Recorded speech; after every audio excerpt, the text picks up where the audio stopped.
Welcome to NYC Now, your source for local news in and around New York City from WNYC. It's Wednesday, April 30th. Here's the Midday News from Michael Hill. Governor Hochul and legislative leaders plan to finalize the $254 billion state budget this week or next, but they're already gearing up to come back to Albany later in the year to make changes to it. State Senate Majority Leader Andrea Stewart-Cousins. We're preparing for the possibility that we may need to return to Albany to address any fallout from these federal decisions. The budget relies on more than $90 billion in federal spending. The governor's office says the Trump administration already has cut more than $1 billion in state programs. The Met Gala is this Monday. Not invited? WNYC's Hannah Fishberg reports on 3 alternatives where New Yorkers can feel fabulous without breaking the bank. Like me, your Met Gala invite may have gotten lost in the mail. Not to worry, New York City has glamorous and affordable alternatives to mark the first week in May. This Sunday, the Brooklyn Public Library is once again hosting the People's Ball, where all are invited to walk a catwalk in the Central Branch's main lobby. Also happening Sunday is the Debt Gala, where guests are encouraged to walk the red carpet in the name of eliminating medical debt. And later this month is the Metro Gala. Hosts will roll out the carpet in Union Square before taking the party into the subway. Tickets to the Debt Gala start at $35. The Metro Gala and the People's Ball are both free. The air quality is moderate today due to some particle pollution. Ozone levels, however, are good today.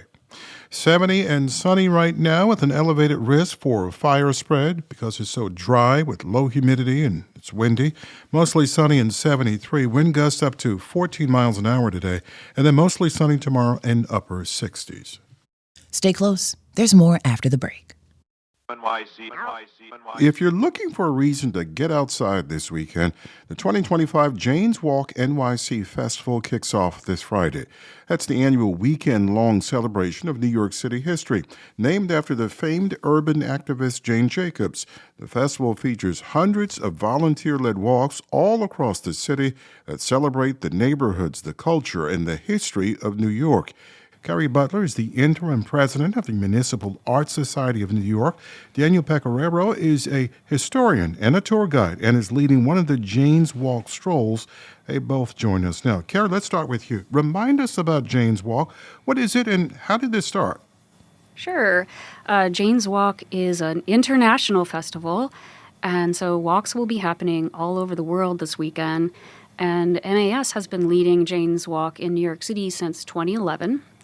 As you said, there are walks all over the city led by volunteer New Yorkers. Some of them, like Daniel, are seasoned tour guides, and some of them are everyday New Yorkers who just have a passion for sharing something that they love. And Carrie, tell us about some of the walks on offer this year.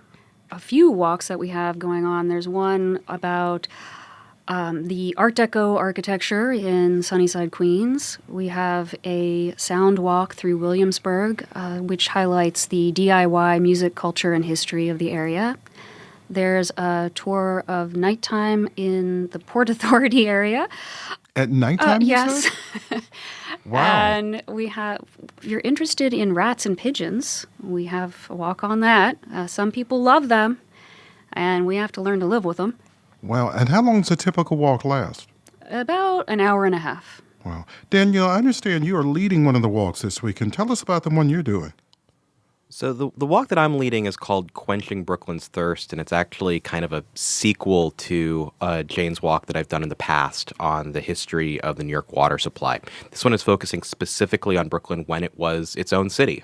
Unlike New York City pre-consolidation, which got its water from the Croton system and then the Catskill and Delaware systems that we use today, Brooklyn had to go east, out on Long Island, into Queens, into what is now Nassau County, all the way out to Massapequa. Wow. And so it's taking a look at that hidden history that we really don't talk about. Now, Dan, you're not walking all the way to Massapequa, are you? No, we're not walking all the way to Massapequa. It's kind of Brooklyn Heights, downtown Brooklyn, and then heading into Prospect Heights a bit. Then do you have people coming up when you're giving a tour, and people, just strangers, everyday New Yorkers walking up and asking, what's going on here?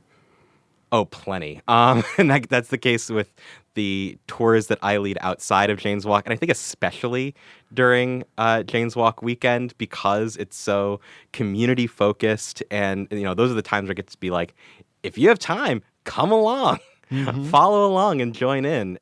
Daniel, I understand on one walk you led last year, a surprise special guest joined you?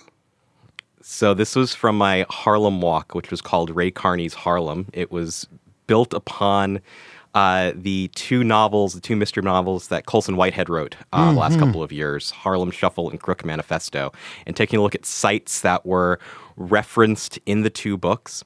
One thing led to another, and it got in the hands of Colson Whitehead's publicist, and he wanted to surprise the group at the end. And we had about maybe 15 people who were there. There was a couple of people who were wondering, is Colson Whitehead going to show up at the end? And I was like, I can't say. But in the end, it was great. He was signing books, and it was just an absolute amazing way to end a really fun walk. Carrie, how can people attend? How do they get involved? They can go to mas.org and sign up for a tour. We do have a lot of open tours available. As I said, there are 200, and they do fill up quickly, but there are plenty still open. What do you hear, the people who are in the tour, what do you hear them say at the end, typically? Oh, people are just love to meet strangers who share the same interests. We have a lot of folks who were surprised by stories they learned from their own neighborhoods. I'm including myself. You might live in a neighborhood your whole life and still not know some of your fellow community members. People have said they were on the walk and someone came out of their house and invited them inside. Wow. Check out my brownstone, or come into this church and see inside. So I think that those experiences are really special, and people love it. Well, once again, all of the walks are free, and as you heard there, they are quite educational too, but space is limited, so RSVPs are recommended and welcomed. Sign up for walks is at mas.org. Carrie Butler is the interim president of the Municipal Art Society of New York. Daniel Pecoraro is a historian and a tour guide and is leading one of the Jane's Walk strolls this weekend. Thank you so much for this. Thank you. Thank you. Thanks for listening. This is NYC Now from WNYC. Catch us every weekday, 3 times a day for your top news headlines and occasional deep dives. And subscribe wherever you get your podcasts. More soon.